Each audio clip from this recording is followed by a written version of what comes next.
in chapter 4, you obviously make the claim about Jesus being God, right?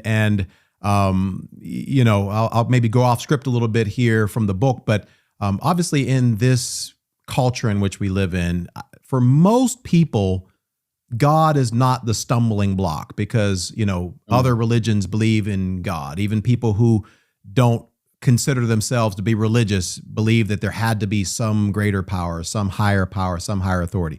But we know that the Bible talks about Jesus being a stone, a stumbling stone, right? That people will stumble over Jesus. And so making the claim in chapter 4, as you did in the book, that Jesus is God, or let's just look at it a different way, that believing in Jesus is the only way for a person to get to heaven.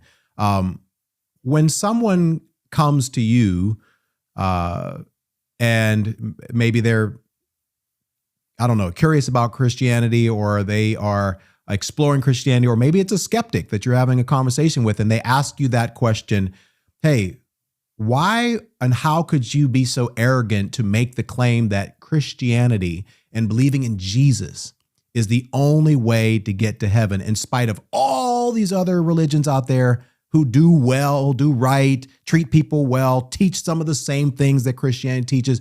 Why is your faith in your Jesus the only way? What would you say to that question?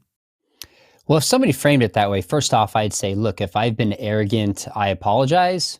Humility is a Christian virtue, and I'd like to do better. But let's talk about what Jesus taught. I actually had this conversation with a college student, maybe a handful of years ago. And he looked to me and he goes, how can you say that Jesus is the only way? And I said, I'm not. Jesus said it. Take it up with him.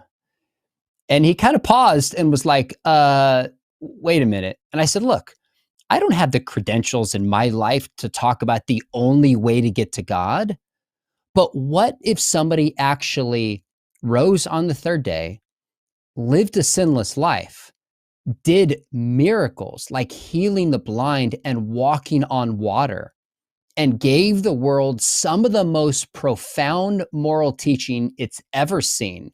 And virtually everybody across religions recognizes that.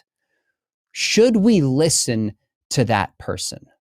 So Jesus is the one who claimed to be God. Jesus is the one who said, I am the way, the truth, and the life. No one gets to the Father but by me. So I am simply, as a follower of Jesus, living out what he taught. So tell me where you think Jesus got it wrong. Or do you think if he's the sinless, virgin-born, miracle-working Savior who rose from the grave, that maybe we still shouldn't listen to him? That's how I would push back probably with that person. Yeah.